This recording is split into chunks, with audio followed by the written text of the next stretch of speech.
Hi. So this is just we're doing a recap of Cuba, what we got up to, and what our experience was. So just to give you an idea of what we did, we started in Havana. We went to Viñales, then we went to Soroa in the mountains, and we went to Cienfuegos, Trinidad, Santa Clara, Varadero, and then back to Havana. So to start off with, money in Cuba is a little bit complicated. So they have the Moneda Nacional, so they have the Cuban currency, which, depending on who you're exchanging with, varies. So when we arrived, we exchanged with a taxi driver, and we got 140 pesos for the per euro. Some Casa Particulares may exchange for 170. If you're going to if you're paying, if you want to pay, let's say if a restaurant or a hotel wants you to pay in euros, but you don't have enough euros, they may do an exchange rate of 120. So you're actually paying more because they prefer that you pay in either euros or dollars, but preferably euros. The other thing is you have to bring all the money that you need to spend, you want to spend with you to Cuba. It's impossible to withdraw any cash from any cash machines. Even Cubans have problems withdrawing money here. The other thing, so SIM cards, so internet is very much up and down all over the place. Sometimes you have really good access, sometimes you don't. So you have to go to there's only one network, which is the Cuban network, and you have to go to a shop to buy a SIM card and you buy data. It's actually quite cheap. So I think for about, was it 18 gigs of data, it was maybe 15, 12, 15 euros or something. It wasn't too bad. I ended up using something like 30 gigs of data because a lot of places don't have Wi-Fi. Even if they advertise that they've got Wi-Fi, a lot of the times it doesn't work. So we got one SIM card for my phone, which meant Leia didn't have access to internet for a wee while. And that was a little bit frustrating for me because for 1 week I didn't have Wi-Fi. It was very difficult, and sometimes I would borrow years just to feel like I have a little bit of access to things. Yeah. The so places to stay. So we stayed majority of the time stayed in Casa Particulares, and well, the ones that we stayed in, a lot of them I found through Cassie in Cuba. She recommended them, and I actually recommend if you're coming to Cuba to get in contact with her. She was really, really helpful in giving a lot of information because trying to get information about doing a self-guided trip in Cuba was really, really difficult, and we didn't want to pay corporations. So if you Google Cassie in Cuba, she is actually really, really good. She'll give you a lot of information. So we stayed in Casa Particulares, which are homestays, basically. And sometimes they include breakfast. Sometimes they charge an extra €5 per person for breakfast. Generally, the breakfast is the same. It's bread, cheese, possibly ham, and an egg, either fried or an omelette, however you want it, and fruit, and sometimes juice, accompanied by tea or coffee, Yes. basically. And it's the same in every single house, really. Um, Also, some Casa Particulares will provide you with lunch and dinner. Again, that's an extra fee, or roughly maybe about €12 for a dinner each. Normally, you get quite a lot, and it's Yeah. normally quite good. We recommend eating, if you can, eat in the casa because we found restaurants are very hit and miss. I got food poisoning really badly. I was very ill for about 4 days. One day really, really ill, and then it took me about 4 days to recover, really. And you also had diarrhea as well. Yeah, as well. Yeah. Um, And we think that was possibly from fish because we ate lobster, and maybe it's that, but also the people who where we were staying in the casa, they said that also it could be also from pina colada, The ice, mojitos, because it's the water, because the the water's no water. good. Yeah, the tap water's no good. So yeah, you have to be careful what you're drinking. Only drink bottled water or filter your water, basically. Yeah, or ask them. For example, some of the big hotels, if you ask them, is your ice made from filtered water, and they will tell you if it is or not. One thing I will say, coming here, if you know Spanish, you're gonna have a lot easier time. Some people speak English, but a lot don't, or speak very itty bitty English, and I think it would be quite difficult to make yourself understood. So I think learning even basic Spanish, the basics, would is a big help here, I would say. Yes. So yeah, the water, yeah, drinking water. Sometimes, like for example, in Soroa, you couldn't touch the tap water. We were told by the casa, do not touch the tap water. It's bad, and they actually gave us water to have. And a lot of the casas will provide water. Sometimes you have to pay for it. If it's bottled water, you have to pay for it. Sometimes, like for example, Casa Damna here, she will boil water, and then it's free. So it just depends on each one. A small bottle of water, 500 mils, is probably about 50 cents, About roughly. that, But yes. again, buying water out and about, I saw online that it was very difficult to get water, but actually it was actually okay to find it. But prices do vary. Sometimes it does vary. So the also power cuts. Yes, we have had a couple of power cuts.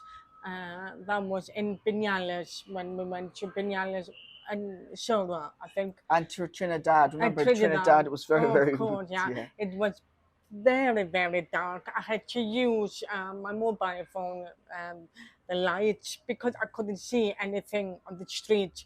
And especially in Trinidad, they have lots of cobbles because it is a 500-year-old small town. Yeah, nothing's changed in 500 years. It's exactly as it was 500 years ago. The streets are still exactly the same. Yeah, and I would So, advise you to wear boots to save from anything like trip or whatever. But the power cuts, they may last a couple of hours, but maybe even just 5 minutes, 10 minutes. That's it. And then it's good to have make sure you have with you what they're called the power bank. Yeah, yes. so bring a power bank. We only used our power bank maybe twice, but especially it was in Saroa because we had one full night where there was no power whatsoever, and we had to charge our phones, especially to even just to have light because there was no light. Yeah, so yeah, so bring a power bank. I would definitely recommend that. Also, yeah, the water. Yeah, again, like water. Sometimes a lot of places don't have water. All the casas we stayed in had water, but a lot of restaurants we went to, you go to the toilet doesn't flush, and there's no water to wash your hands. So bring sanitizing gel, sanitizing wipes to wash your hands with, things like that. Even even if you sometimes we just use bottled water to wash our hands with. And did you say toilet paper as well? It doesn't have Yeah, a and lot yeah, of toilet place. There's paper. a shortage in that as well. Yeah. And So like restaurants and stuff very rarely have toilet paper. So yeah, to bring either toilet paper or tissues, or yeah. if you need it. The the other thing, so generally Cuba I think is still very much stuck in the past. So it had the revolution, and since then, yeah, straight afterwards obviously, everything was great and brilliant, but then it's not really moved on since then. For example, in Vinales, people are still living as if they're in the 1800s. There's still cowboys living in shacks. and then you have people living in houses like in the 1950s. And yeah, it's a very, very mixed Yeah. bag. I, So just depending on, and then in Trinidad, it's a 500-year-old sit town, and the houses just haven't changed. Yes, some majority of them will now have electricity and running water, but that's about the only change really. Everything else is yeah. still, And what's really interesting to see the different areas, like these two main areas, but there's nothing in between, like modern 2023. Not much, like yes, they have I think in the Santa Clara, in when we Santa were in Clara, Santa Clara, yes. was the most modern town, apart from Havana, I would say, that it had, like, there were people on the streets rapping, for example, and we saw, supposedly it has a huge rock scene. So we saw people dressed up as goths, for example, or rock attire, which was really interesting to see. And Santa Clara for us was it's a revolutionary city. It's where Che Guevara won a great battle against Batista's soldiers.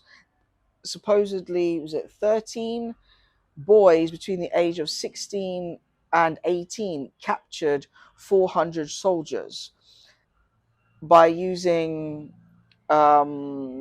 Molotovs. Molotov cocktails to ignite a train, and all the soldiers were in the train and they couldn't get out. So they then surrendered. And because they surrendered, it meant that Che Guevara could press forward and go to Havana and capture Batista.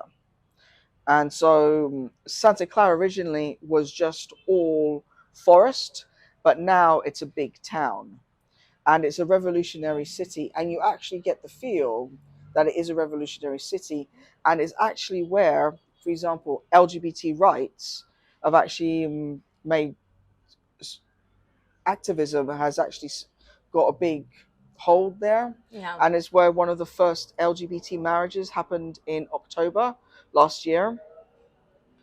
And we actually, that's where we met a deaf person. yeah. And we met a deaf person in Santa Clara, and she stayed with us the whole day and the next day as well. She was so excited to meet us, and I learned a lot from her, how what life for deaf person is like. For example, we have, like in Scotland and in England, we know, as you know, we have, for example, PIP. They don't have PIP. They don't have anything as a support, and also the bus pass.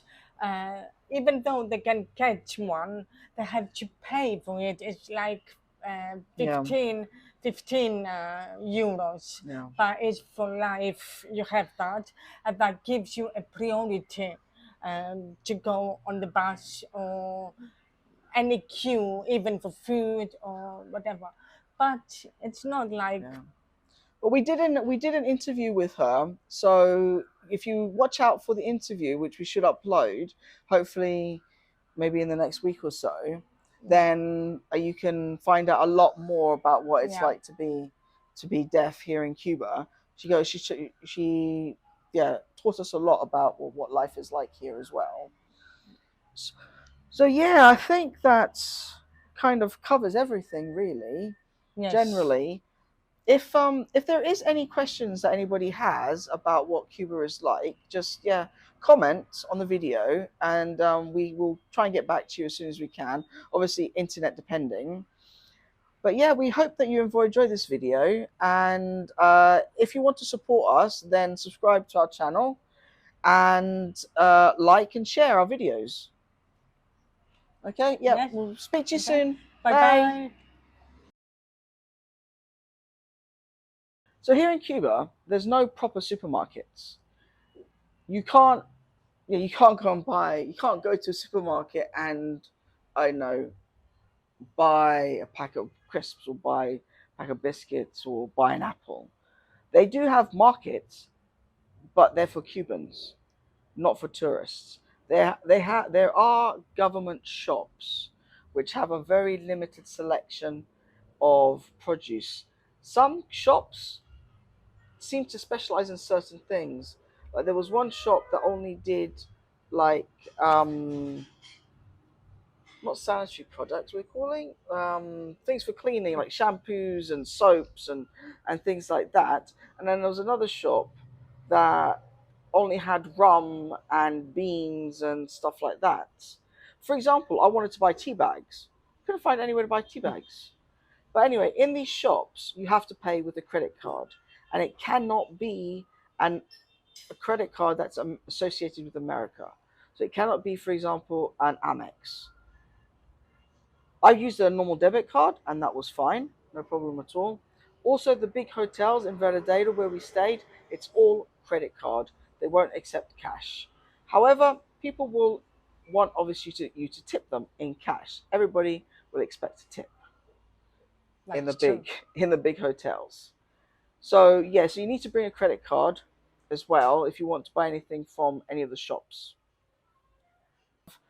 You'll need to buy some Cuban pesos when you get here, but you'll need to bring euros with you. The Cuban pesos you'll use in some restaurants, bars, to buy drinks, food, stuff on the streets, different things like that. And the euros you'll pay the casas and you will Taxes. taxis. Yes, taxis. That was another thing we needed to. That's another thing we need to add. So getting around, there's no public transport, hardly any public transport at all. So you have to go by taxis everywhere.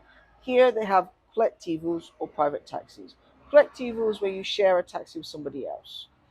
Your casa particular will organize the colectivo for you. So you just